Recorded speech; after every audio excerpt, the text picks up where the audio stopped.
fucking lame it is. How do you get That's my people to opinion. understand that they can actually find a way? He doesn't need to fucking inspire people. The messaging is if you prepared to make a commitment to change the things that you do. He doesn't need to write a self-help book. He doesn't need. He doesn't need to convince anybody. I don't know that maybe he does, but I don't think it's within his paradigm to fucking need other people to feel his fucking experience. Yep.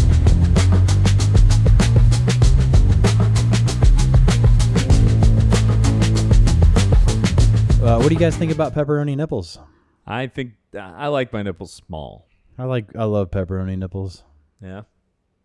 I'm just not a big fan of big nipples. All right. I like them tiny. Well, on to more serious. I like more tit, less nipple. More tit, less nipple. Okay. All right. To the matter at hand. Knock you off your fucking train. Did I derail your? Have you ever had a boob day where like you're walking around town and there just seems to be like boobs everywhere? Just flopping sloppers. It's like back everywhere. to back. You're like, is it because there's actually boobs back to back, or is it because your mind is in a certain space? Awareness theory, bro. Awareness theory is powerful. As soon as you start thinking about tits, that's all you're going to notice. It's like, I don't know, the one thing that I always use as an example of the awareness theory is the word doppelganger. For whatever reason, I lived a vast majority of my life never hearing the term doppelganger. If somebody said it at some point, I go, I don't know what the fuck that means. And they're like, how can you not know what doppelganger means? I think I knew what the word was before I even knew like the definition. It just was like, I had never heard it. And I'm a fucking huge 80s movie. It's in 80s movies. I just never noticed it. Never knew it. No clue. Somebody said it, and I swear to God, in the next month, fucking heard the word doppelganger and something relevant to doppelganger so many times. I don't think that it was different. I think that I just wasn't noticing it before. Awareness theory. So my only comment on boobs, and I won't make anything after that, is that when you say something like that, yeah, you're fucking telling everybody that there's so much more shit. There's a lot to be said about boobs. Everyone's got an opinion. My opinion on women and boobs is that, firstly, I do not like a woman that looks like she has a fake boob. Okay. So I'm saying that looks like, because sometimes it may be real and I think it's fake. But I'm saying that I judge. I think it's fake. I think there's a stature that a woman has, and there's a size of boob that goes with a certain stature that looks natural, and I think that's good. I appreciate a woman that respects herself to the point that she enjoys what she has. And I'd say that only because, Bezos is getting married, and he has a woman that I think is all fake, his wife. She looks like an alien. And I think that boob, and I want to hear something from my man here, Ed, who I'm sure has a view on work that's been done, because he really knows it a lot better than I do. But my view is that she's fully made up. Why are you throwing fucking Ed down? What's going on with Ed? I agree that Sanchez, I forgot Laura. What's her first? Laura I don't Sanchez.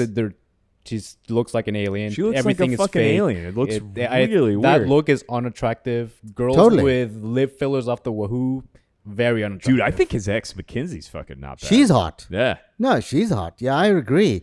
But she doesn't look like she's, complete. But those boobs that Sanchez has. So my only view is that, I appreciate women that take themselves seriously and don't feel they need to have fake anything. Well, I'm sure that those women appreciate that you appreciate them. So we're going to go shot for time. cheers, guys. Cheers, guys. Cheers. Rock and roll. I'm kind of in a different mood right now. Especially after that shot. Tell me more. Like, I'm in the mood for some deep thinking. Yeah? Yeah. I like to get deep. All right, I have two points on the docket. The first one I'm just kind of going with here, a little self-centered, but I really want to know what you guys think. And I'm going through this. So I've gone through this significant physical change. I would argue not just physical change. I think it's brought upon you great mental change as well. What do you mean? I've noticed a complete difference in your everything. What's the difference? you're. I mean, you can't argue that it's that you're a completely different human being than you were 6 months ago. I think you are. How so? I mean, it's not bad. It's not a bad transition, but you've your whole thought process on life has been amplified, which I don't think that you've changed any of your opinions, but your opinions have been amplified to the point where our interactions are different. I think that you're a different guy, and it's. I mean, clearly, at least physically, for the better. The numbers you showed me before we started recording as to fucking that you fixed with this transformation in my blood work are unbelievable. Yeah. So I'm not saying it's bad at all, but you have emerged from the cocoon as a butterfly. Thank I'd you. say. So, I appreciate that because I do worry about how my close friendships have been affected by this. I've gone through, other than the chemical changes from leaving alcohol behind, which is rough in and of itself. Yeah. To put myself through the physical change, mentally has been exhausting. There's been moments of anxiety, like questioning, is this okay? Is this okay? So I appreciate that. Well, if you ever want to get real, like we could get real. So here's my only comment would be that real. I mean, our friendship has changed. Like it has. Yeah. Like I'm never going to give up alcohol. Yeah. That's my cross to bear. Something that I will live my whole life with. But I don't know is that the appropriate use of cross to bear?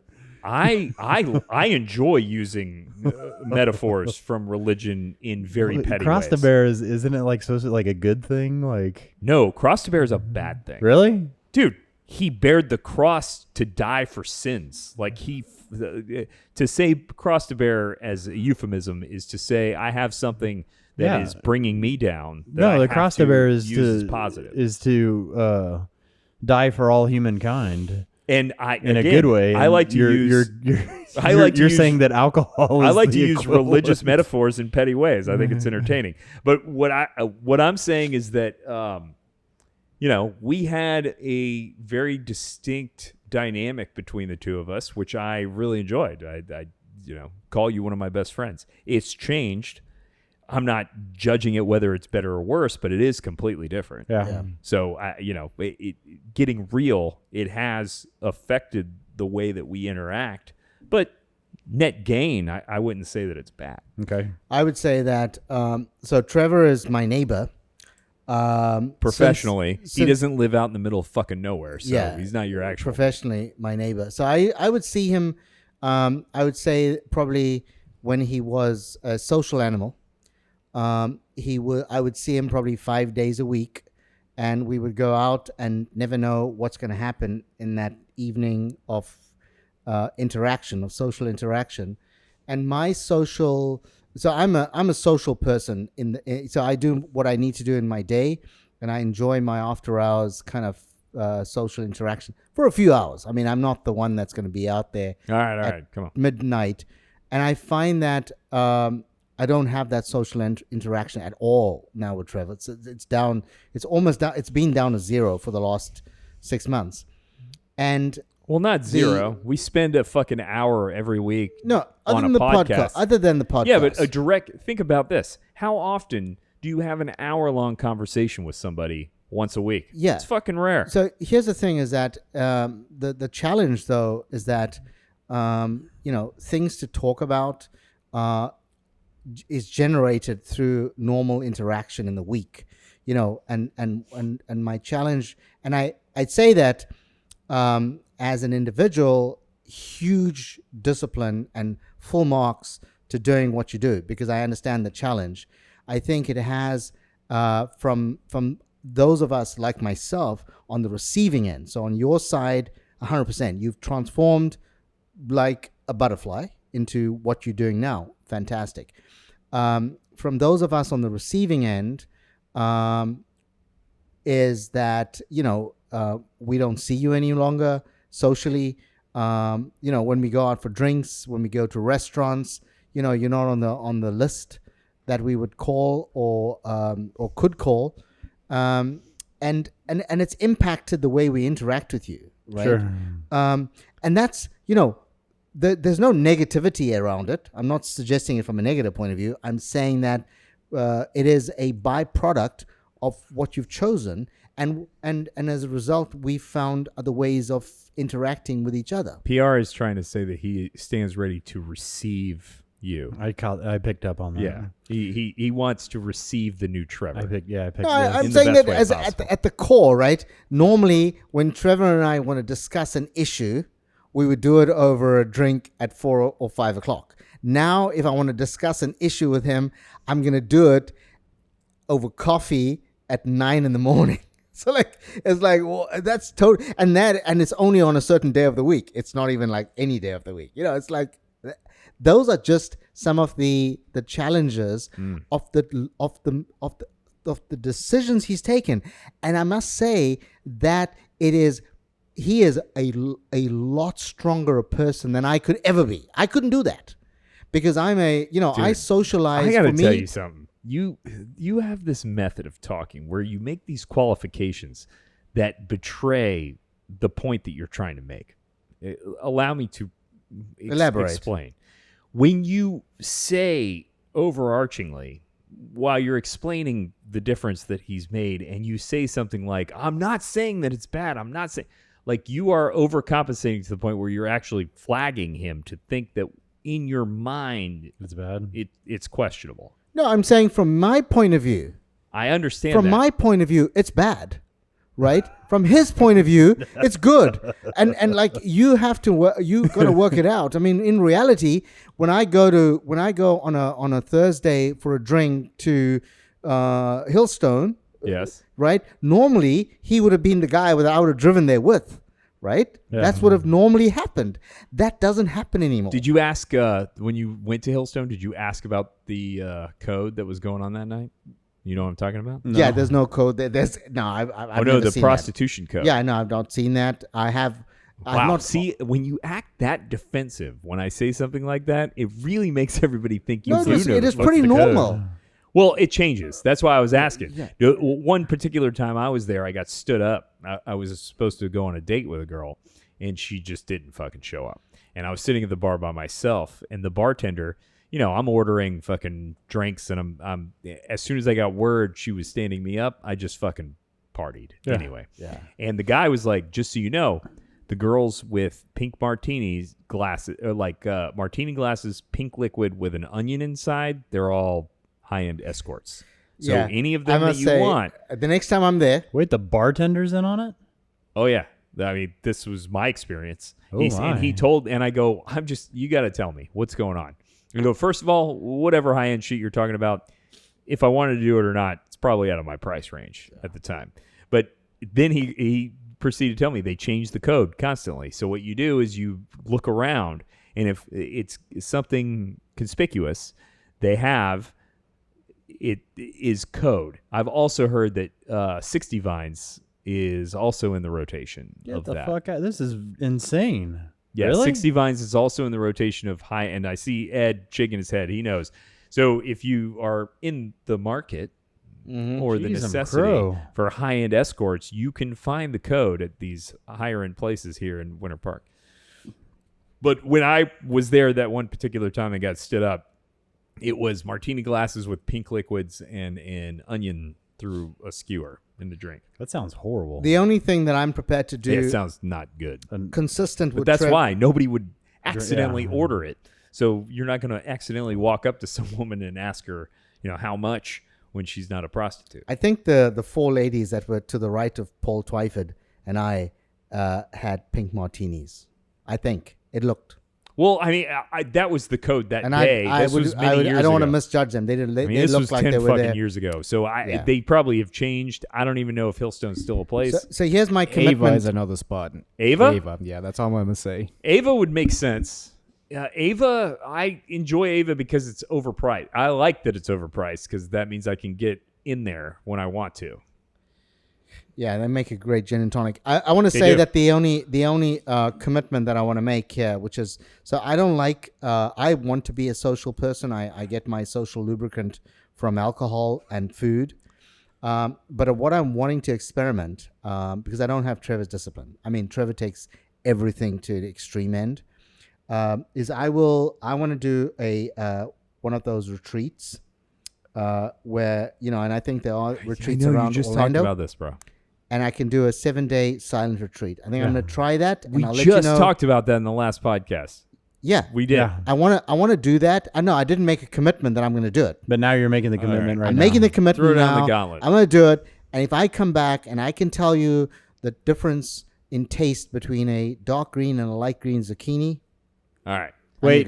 So the retreat, are you not going to drink during the retreat, or No, I'm not you going just to have drink. to be silent, but No, you I'm can going to do still a drink? silent, no drinking, whatever they require for me to do. All right. You know, All right. I have a deeper question based on the Yes. transformation, Thank you. and I don't Thank you. necessarily want to focus on the transformation and me. I want to focus on the concept that is bubbling up.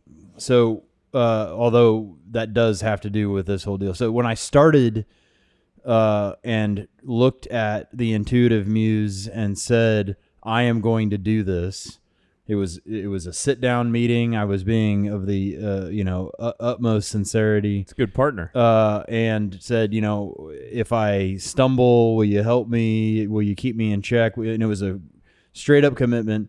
In my mind, I was using the potential of pictures and posting on social media results to motivate myself. Gotcha. Okay. Uh, I've seen that done by people. now that it's coming down to my 6-month commitment and potentially releasing pictures, I'm stuck on actually doing it because I'm trying to decide, am I truly attempting to inspire my community, or am I chasing admiration?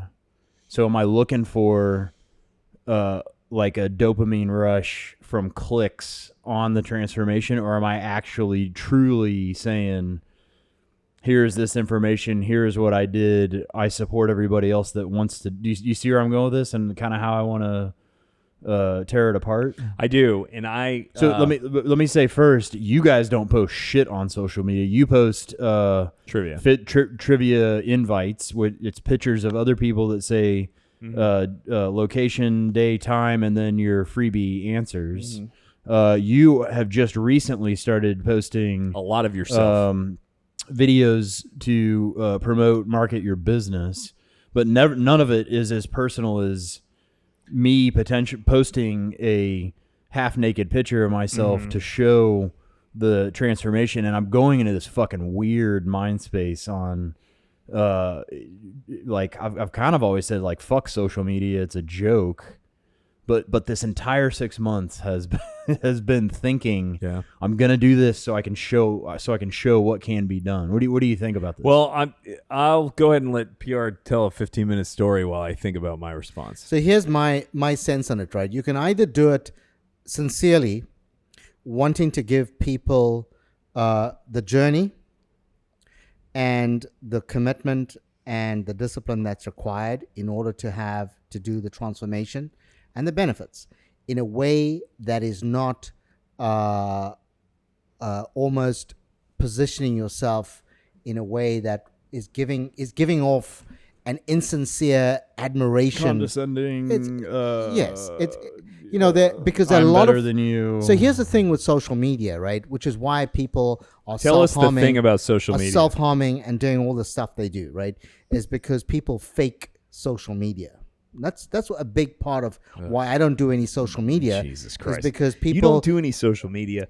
Dude, you've had, in the last week, you've had multiple long-term videos of yourself. Yes. Like a explaining video the a day. ins and But outs. that's business stuff. That's business stuff. Do, But don't I you have videos that are AI chat where you're a Sasquatch walking around? yes. Yes. What the fuck are you talking about? No, I'm just saying that very often people show themselves, drinking a glass of wine in Hillstone, having a great time, and it. Did you do that? No, I don't. I don't do No, that did kind of you stuff. do that when you were at Hillstone?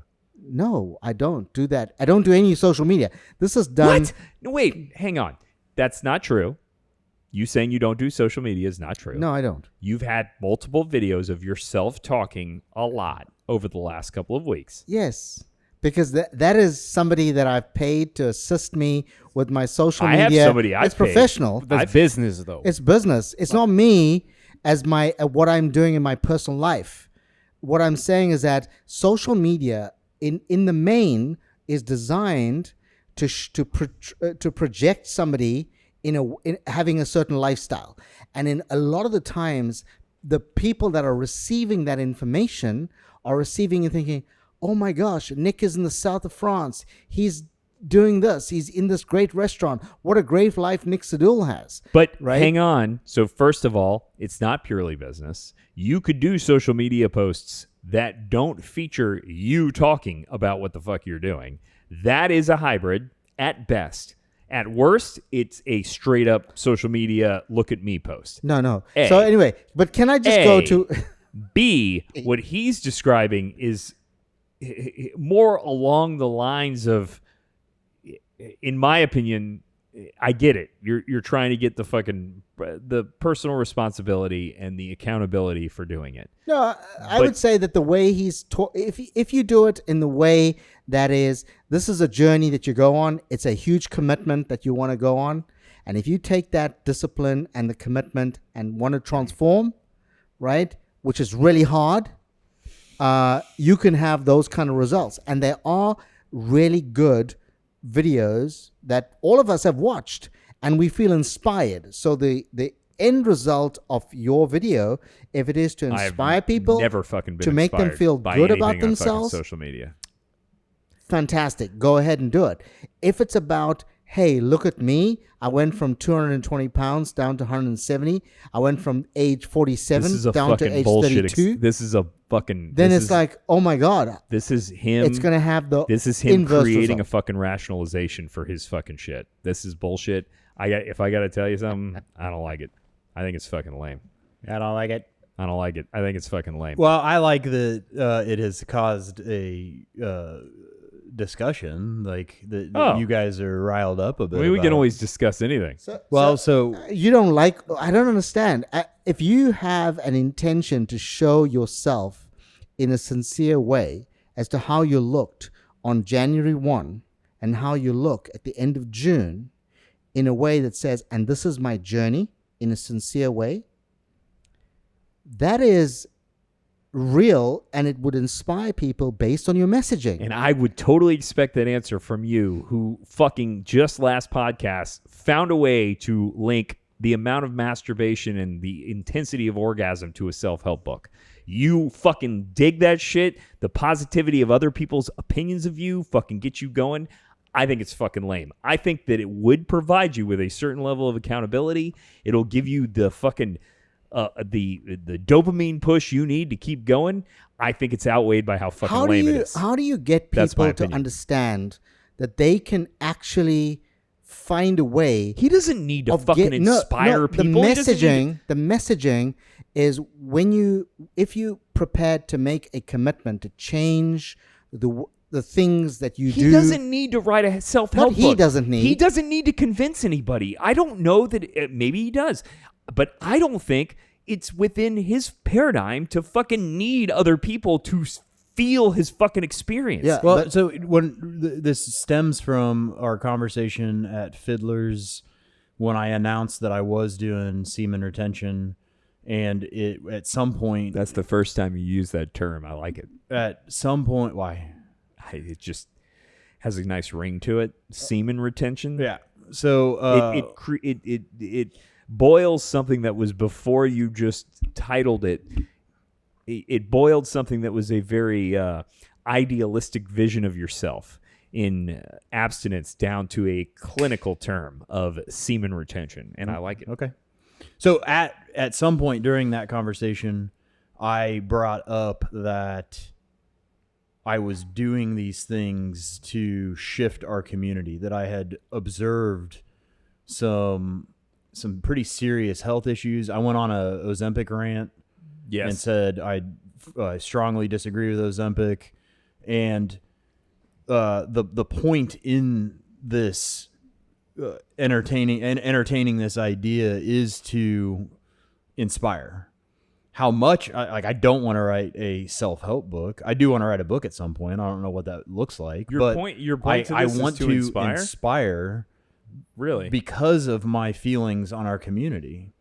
I think that my efforts have oozed over a little bit to our community. I know. So Ed got a Whoop health tracker.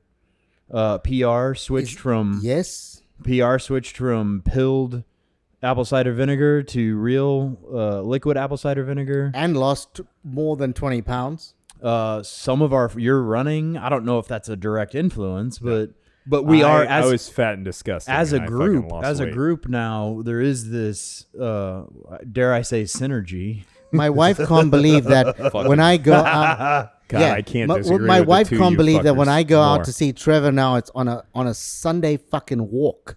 I mean, there used to be Friday night drinks with Trevor. Now it's like Sunday walks with Trevor. Yeah. What is that? I can't. So I can't disagree with the two you fuckers any more than I am right now. It is to inspire the community, but how much, or then crossing over into self-indulgence with likes and clicks. I can and give shit. you. I can tell you. So philosophically, you have not influenced my change. My change came from the fact that I was fat and disgusting, and I needed to make a change. But I guess when I say influence philosophically, you haven't. Actually, you probably have, because you were the best friend that I fucking partied with. I had great times with. That has now stopped. My version of these good times and party time. Because of that stopping, I've had less opportunity to overindulge myself, which has then, I guess, influenced me. Yeah. That would not be assisted, in my opinion, by a social media post of your before and after. And that I guess that's the point that I was making. It's, to me, it is a positive change, of course. If it makes you happy, I'm fucking all in. But it is the positive influence it could have to me personally is outweighed by. So let me fact that it's throw this lame. into the mix. I was adamant about Amanda and I got married. I insisted that nobody have cell phones on them,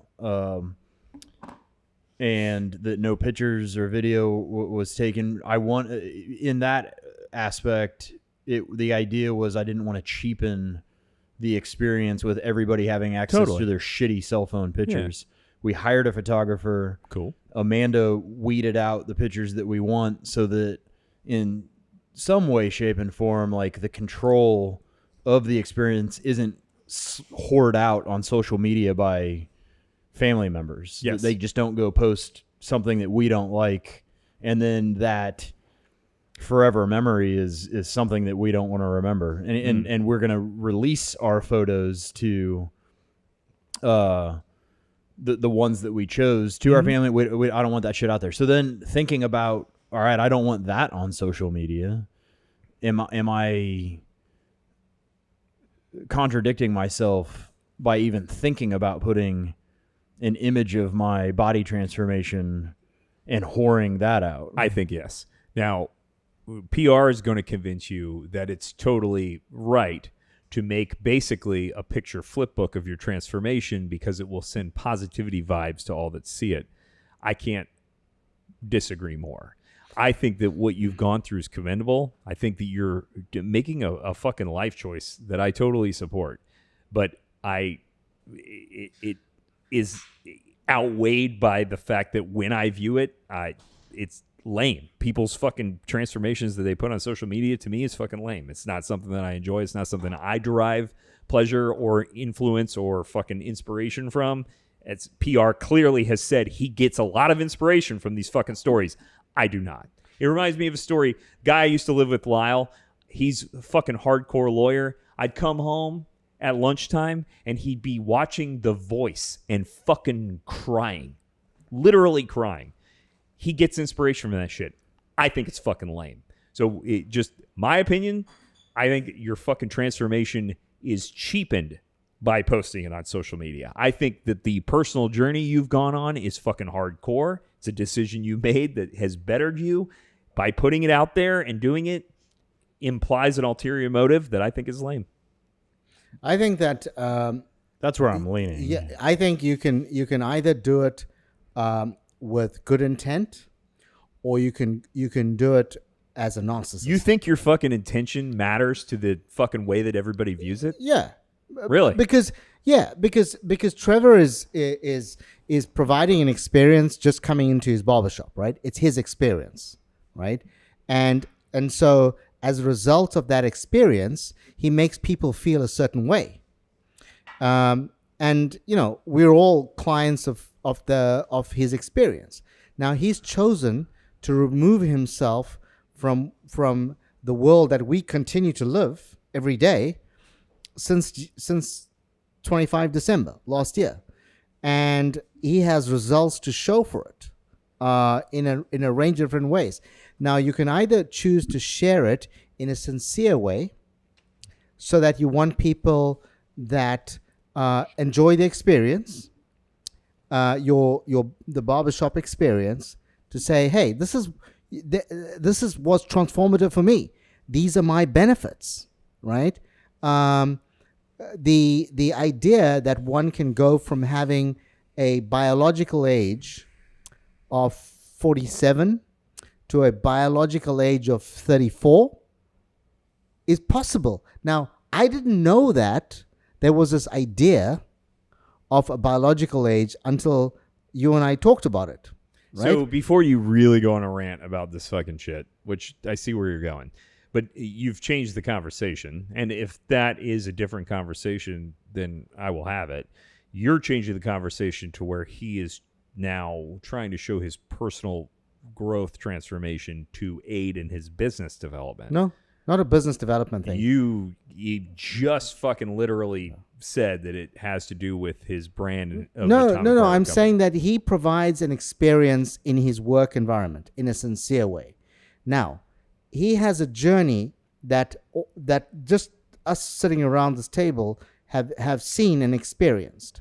Now, I think that if he shares his story in a sincere way, in a similar way to which he provides in his business, not linked to his business, not at all, but in a sincere way, not attempting to aggrandize himself, not to do it in a These narcissistic... are totally different things. No- You showing the experience of being an Atomic Barber Company, you are selling people a fucking experience. You're selling them. There is intent, or there's information I think needs to be identified about Atomic Barber Company, and that is we have a no cell phone policy, and I do not like when people take pictures in here because I want control of what the images generate. So like I hire a super fucking professional photographer to take the pictures, I vet the pictures, and then release those because I don't trust some schmuck with a phone to accurately represent what the energy in here is. And I want to keep... So I guess I'm trying to get to a point where I'm comparing the shop in a non-business way, even though it is a business, to the physical transformation of I want people to come, like there's no sign on the front. It's just a barber pole.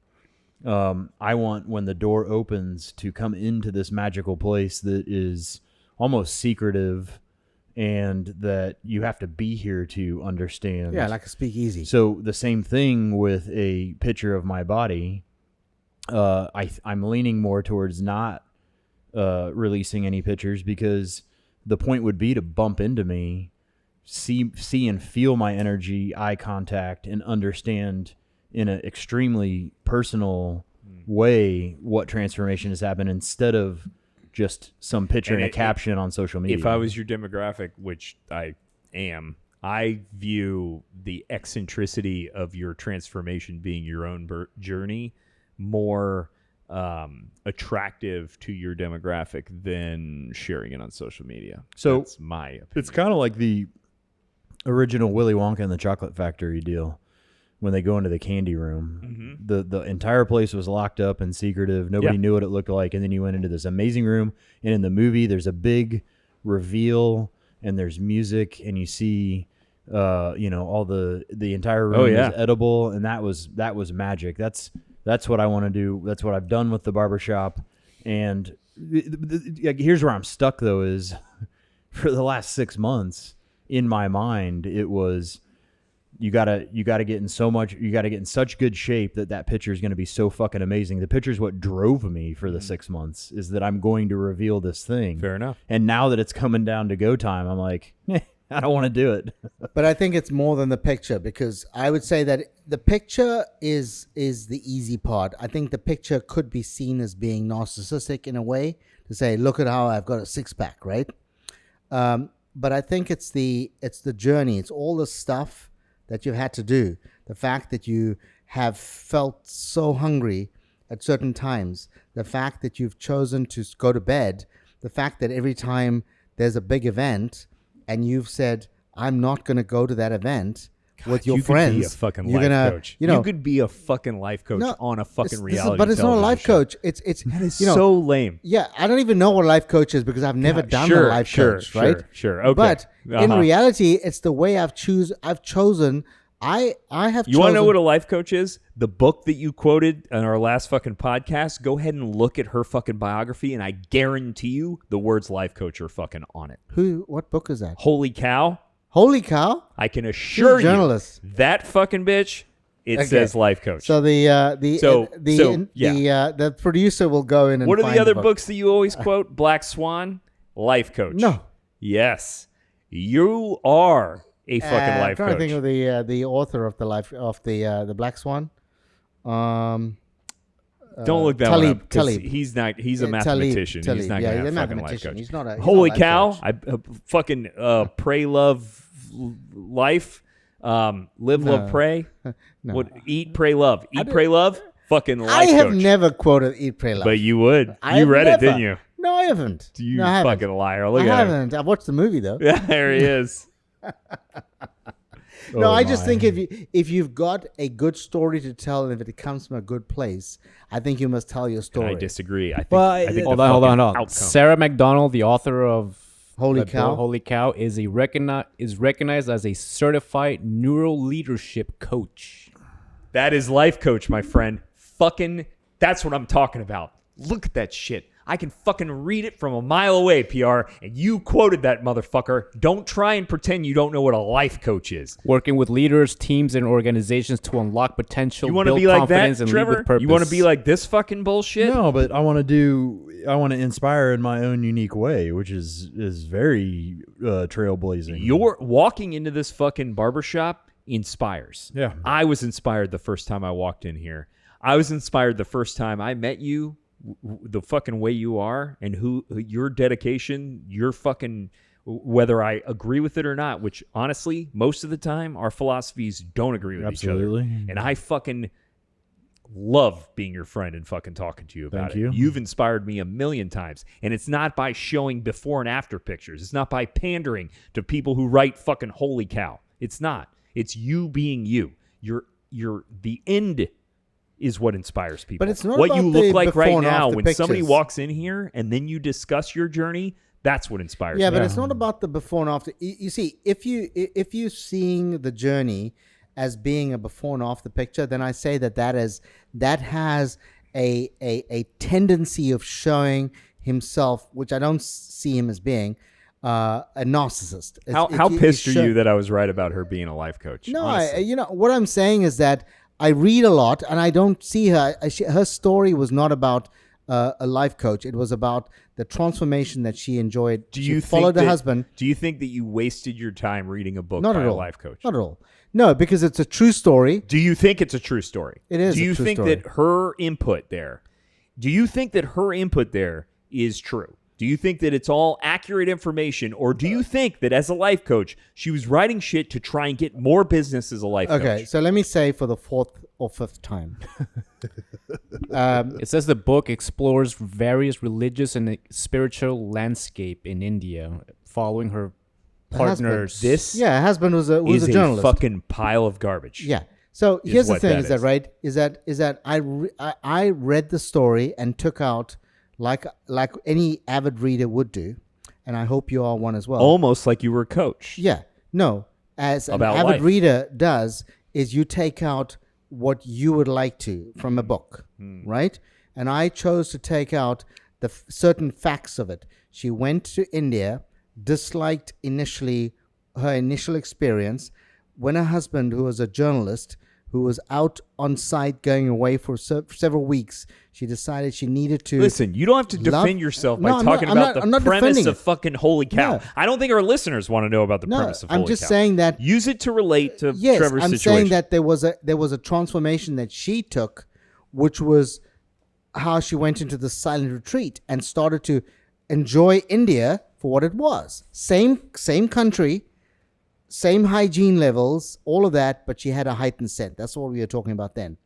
I would say that if you choose to tell your story of transformation in a sincere way, in a way that's not narcissistic about trying to make Trevor the center of the example, then I think I do everyone a good favor.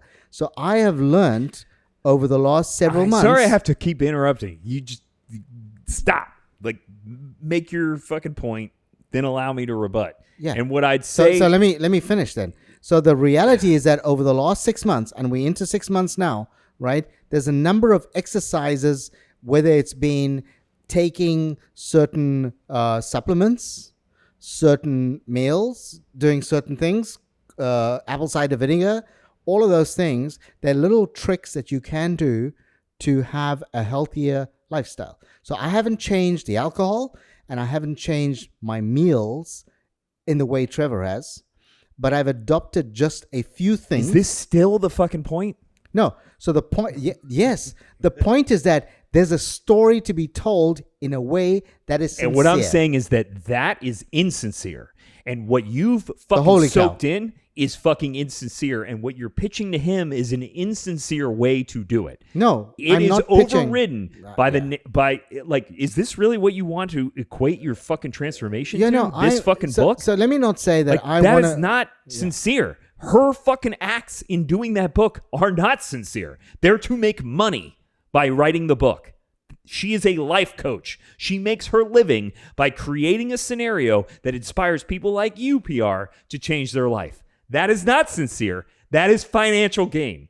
That's not what Trevor was doing. Trevor's doing this to actually gain a different level of enlightenment. That's not something he needs to broadcast by showing pictures of his fucking bare chest before and after. There is a motive of challenging people not to jump straight into Ozempic, to not masturbate at will, to not eat snacks and shit all the time. Like there is me sitting next to you. Out of the 4 things you just said, 3 of them I entirely disagree with you.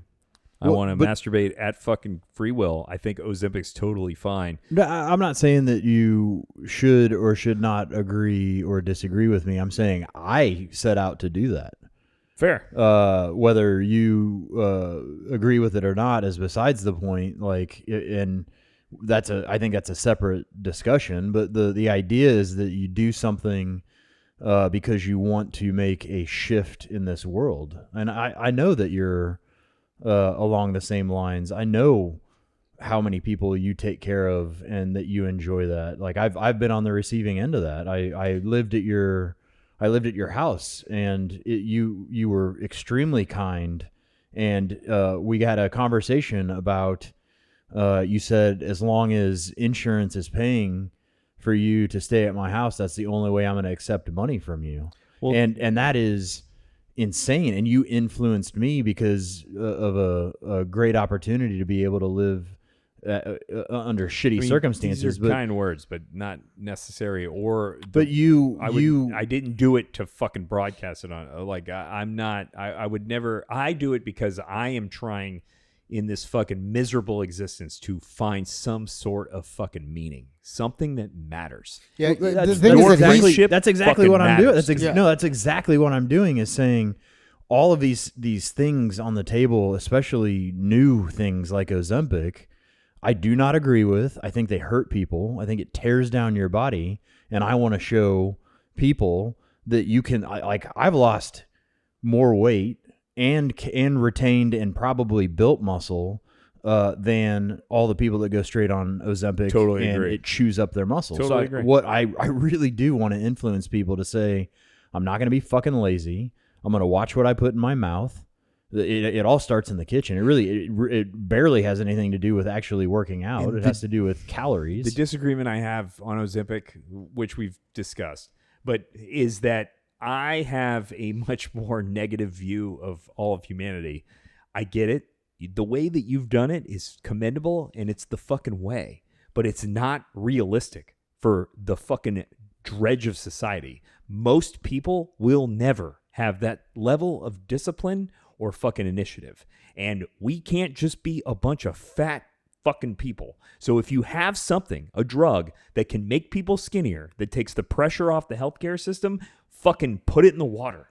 That's my argument. But that comes from the negativity of me thinking that everybody's fucking terrible and doesn't have the ability to do what you do, which I know empirically because I don't have the ability to do what you did. Like, I don't have it within me. I can't stop this. Like, this is the fucking way I live. PR, do you disagree with that? Do you have the ability to do the fucking hardcore shit he's just done? No. But my point is that your point is starting the day from a point of misery. My point is starting. that wasn't from like the complete point. opposite. And I think that if you listen to Trevor's story, you could be inspired 10%. And that's good for you. So everybody, You follow don't have Trevor. to do the 90%. If you want to be like, he's going to have an OnlyFans, you can fucking contribute. You can give roses, as it were. Watch his journey as it unfolds. Yeah, but I don't think that's the end result. That's the output. The output is that you are going through a journey, and I don't think that's the end of the journey, though. Is that there is a very good, inspiring journey that all of us go through. I would like to be able to tell my story, and you may see it as being negative. They may be just a handful of people. I have a feeling I would never view your story as negative. I know that. But in reality, there are people that will view, people, that's what people do, right? DJ Holy Cow. There you go. Can we talk nuggets? Right, let's go nuggets. Yeah, let's do Mother Licking Funkler nugget.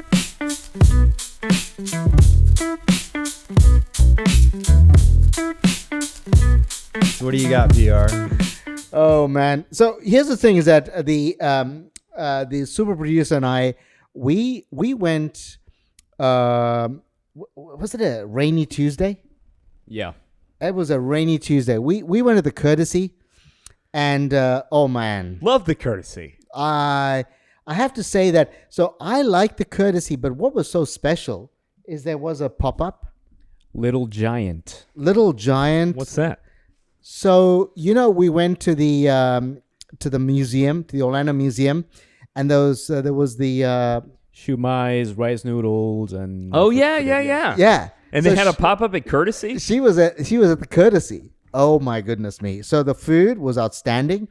We had a lamb burger. We had a watermelon ceviche. It was a lamb burger with a croissant bun, which was excellent. A little spicy, but... Yeah, so Ed was out there. He was going in and making the orders. I was sitting at the bar, and so it was a great evening. It was absolutely so. The Courtesy, I would say, is definitely one of the spots if you want to go and have an afternoon drink and a surprise. That was a total surprise to have. Totally that pop-up. agree. Look for reservations, especially on busy nights. Courtesy's tough to get into, but it is totally worth it. And they do a pretty good job coming into the holidays. They deck the place out. Halloween, Christmas. No holds barred. Absolutely. Pull out all the stops. It's pretty. And also, what I liked is extravagant. the bar service. The service there is exceptional. Yes. The guys at the Dude, bar. The guy, he also works at Kaya. The guy I had the last time I was at Courtesy, he was unbelievable. It was great. He was attentive. He asked me. He made drinks to our preference, me and my wife. It was fantastic. So the Courtesy, probably one of the better bars that I've been to. So here's one that I went to. It was a business lunch that I had on Thursday. Was Seasons 52. Now, Seasons 52 that I've been to on a few occasions, I don't particularly like it. That was the fancy shit when I was in high school. That was like It's a Darden rest. It's like it's the same people that own Red Lobster, and I equate it with. but it was like fancy when I was in high and it school. was supposed to be organic. Well, they were supposed to change the menu every week. That's why it's called Seasons 52 weeks. Yeah. Oh, So I went for a lunch. It was one of those preset menus. It was a business lunch. And I had the chicken salad. It was pretty middle of the road. Was fine. It was a chicken, a nice piece of breast, and it was a salad. It was fine. I can't complain. If you're looking for a business lunch, we had a private venue. Yeah. It was fine. All right. Not exceptional, but it was fine. Hit me with the big one. So bro. let me say there's one thing that I have to say is that one of the things we have in Orlando is the Brightline, and the Brightline Everything's a philosophical fucking No, the discussion Brightline with the is- history and the fucking buildup. yeah, Dude. The Brightline is an exceptional experience, and I want to say that it's the first time I did it down to Miami, and man. I've driven a few times to Miami. Miami is nightmare. not the city that I Fucking really nightmare. enjoy. Driving is a nightmare. Yeah, it's just I don't enjoy Miami. I must say that I don't know how many of our listeners like Miami, but I'm not one of those that like it as a rule of thumb. But the Brightline was a really good experience. I enjoyed it. I had one of my best brunches ever. I'm not a brunch person. I don't do buffets at all. buffets fucking freak me out, man. So it's gross. I agree. Anyways, I went to the I have a friend Setai. named Donald. He goes to Golden Corral. He's literally been kicked out. That's not a fucking false story. So He's been told he has to stop eating at a Golden So the Corral. Setai is a Disgusting. Saturday and Sunday brunch. It's a caviar and champagne brunch. It was straight up my alley, and the food was exceptional. Every station at the hotel had an 11 out of 10, if there's a rating like that. Every one of it, whether it was a sushi. Do you know how lame that is to say? Yeah, no, I'm just saying how exceptional each one is. But to say that, it's Yeah. just so fucking Yeah, lame. just saying it's really good. Have a real So- ranking system. So yeah, 10 out of 10. But let me Perfect. tell you You're- that you're arguing perfect. my week's highlight though was last night. I went to Foreigner, Nice. and so one of the things with Foreigner is I've been. It's my second time at Foreigner, and it's kind of in Trevor's your So your you're a neighborhood, local right? at Foreigner. No, let me tell you, I haven't been. I don't go to Foreigner only because their meals are a set menu, and I don't enjoy this 15-course, 11-course kind of meal. I tend to agree. When I leave a restaurant, I do not like being like full and thinking, oh my God, I can't eat for another 2 days, right? And so one of our friends said to me, Dan Henge said to me, they doing a quattro, which is what they 4-course. So I said, I'll book it. And went there on last night. My goodness me, the food was outstanding. Now, let me give you why I think it was outstanding. Other than the fact that they source all their stuff locally, which I think is great. Other than the fact that the Bruno, who's the chef and the owner, comes out and explains every meal to you, is that when you leave and the next morning, you actually feel good about yourself. Yes. To me, that is a 4-course sign. is so much better. Like the huge 10-course shit, like I'm stuffed. I feel gross. Like my goal is satiation. I want to be satiated. I don't want to be fucking packed and full and bloated and gross. I want to feel good. Yes. When I leave. So for me, I would say Foreigner. I'd say that it's my best dining experience by All far. right. I'll leave you guys with that. I want to also add, I went to High Tide Harry's, which is I love please seafood. hit me, bro. And for some reason, I don't go there often. I don't know why, but Well, the location's not great. it's not that bad. It's on Cimarron, not too far away from When the you airport. say Cimarron, that's actually 436. You're Yeah. so far beyond that it's no longer close called enough on Cimarron. Cimarron, but I think that is it's high up there, one of the best seafood restaurants in town, because they do have the seasonal catch. Is one of the few places where we can get boiled blue crabs, which is what I had. and you're breaking down yourself. It's been a long time since I had fucking blue crab, man. Oyster happy hour, one of the best oyster happy hours in town. $1 oysters, cheap beer. You can order a pitcher of beer. Mm-hmm. Awesome. They also have the blue crab claws peeled as an appetizer. So I think that's gonna be my new thing. Do happy hour and just get like an order of the blue crab. Dude, it's been a while since I've been to High Tide Harry's, but I remember it being good. Service is amazing. Excellent. Family owned. Freaking awesome. So my thing with my thing with the crab though is that one of the reasons why I don't like eating crab at a restaurant is because it's so impossible to eat. You gotta crack them. And is this thing that's what I love, kind of though. already You're such cracked? a fucking nerd. But you can also order snow crab and king crab, which are Dude, crab easy is to peel. delicious and it's fun. You have to work It is for what it. it is. No, I get it.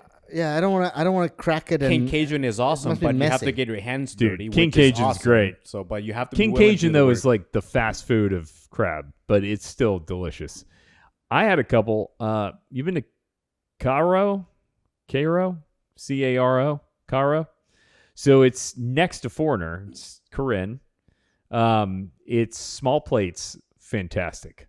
Highly recommend. Check it out. Only wine. Yeah. Okay. I knew you'd dig it. I love it already. I was ordering some weird shit. I felt like PR. I was like, what do you have? What's a fucking floral white you have? Something that, make my little ditty tingle. How was the charcuterie board? They didn't have a charcuterie board, unfortunately. And it is very veggie forward. So they did have meat, but it's not like a vegan place or anything, but it's very veggie forward and it was fucking delicious. Highly recommend. Caro. How do you spell that? C-A-I? C-A-R-O. C-A-R-O. Caro. Yeah. Then I have I went to Nile Ethiopian. Love Nile. Since the last one. I mean, we don't have to talk about it anymore. Get the fuck out of here. I think we all agree that Nile Ethiopian is a high recommend, correct? Yes. It was great. They, of course, got angry with me because we didn't finish everything. Love it. They came by and told us that it's... They came by and told Linda that it's her duty to feed me by hand. Like, that place is just great. But it is a lot of food though on that platter. I agree. And we overdid with the appetizer. That was I always our mistake. overdo the appetizer. You got to get the you got a lamb samosas. Yes. And all the dips. Yes. And we usually order 2, and then we're full by the end of the appetizers, but go for the platters anyway. Exactly. And I'm like, well, we could order less food from you and finish it, but that's part of the charm. They know what's going on. Coro on Corinne. Coro. There you go. On Corinne. That place is great. Highly recommend. Then Nile, of course, is unbelievable. I'm really trying to not say something bad about this place. Superica has changed their menu. I've heard from multiple clients at the barbershop that they loved Superica and now that they hate Superica. Yeah, it's sad. I really like the owners. I hear the potential, this is all speculation, gossip, that potentially something's going on where they're cutting costs, serving portions are getting smaller, quality's dropping down, and something else is up. So it's clear something's going on. And what I'd guess is that what we were enjoying before was not feasible, like that it was not sustainable because everything has changed. So what's Superica? What's the kind of cuisine there? So it's Tex-Mex. It's across from the Winter Park Villages. So it's like a Chipotle? No, it's higher end than Chipotle, but it's not like... So you got Reyes, which is like Mexican fusion, kind of high end, up here. Down here, you've got like a Chipotle. In the middle is kind of Superica. So what's happened? Like agave azul. Yeah, it's like an agave. Anejo. Yeah. Yes. So what's happened to that? Have they portion sizes dropped? So to me, the portion sizes weren't the issue. It's the quality of what they were doing has changed. They got rid of their lunch special, which I do think was a financial hack. Like, so their lunch special was too cheap, I think. Like, you get way more food than should be affordable for that price. And I think that was part of it. I think that they were not charging enough. I think they had plans to make it great, and it was great, but it's not sustainable. But what they've done in the exchange is change the method with which they do their salsa. Everything's heated up now. It's fucking weird and gross. And everything's greasy now. They got their tortilla has changed. Their taco al carbone, which was what I did change. Their menu went from a couple of pages, very well artistically put with different options, to one page. It just, I really like the owners. I loved that place before, but I feel like I'm not being honest if Are they I a don't pop report and, mom that and pop shop, or they? It's a chain, but it's a mild chain. It's not like a crazy. It's not like Carrabba's. It's not a Carrabba's, but there are multiple. But it has changed and not for the better. I do. It's a pity because feel they've the only nature been of it. around for like a year, right? Yeah, they haven't been around very long. And it used to be excellence. Yeah, I know. People in Winter Park really raved about it. Yeah. And now. And it's funny that you say that you've noticed it from people reporting to you. But Yeah. I can tell I you. never really.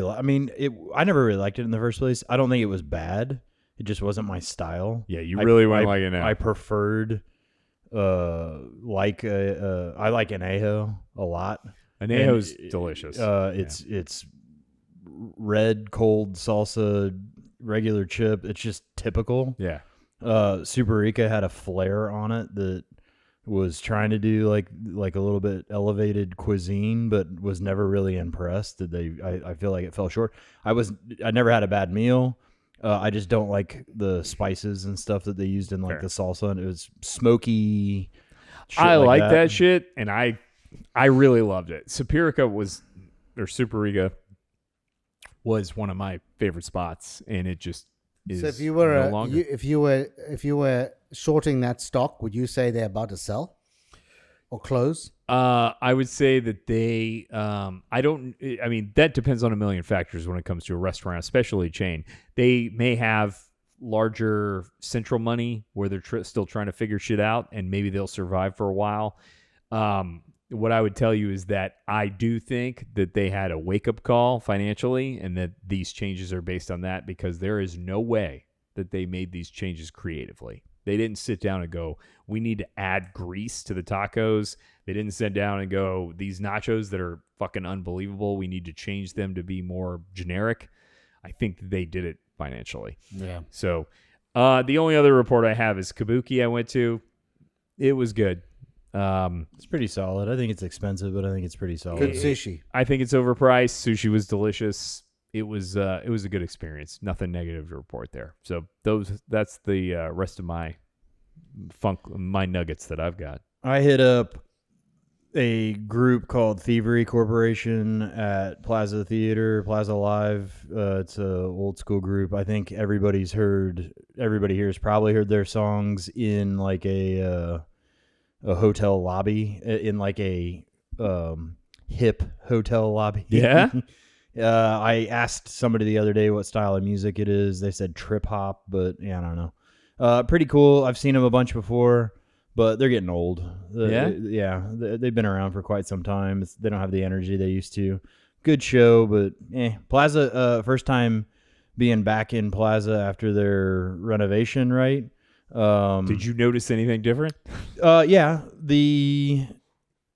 it smells newer. You can tell that there's new carpet, new paint. I think that like the hallway to the men's bathroom was reworked. Okay.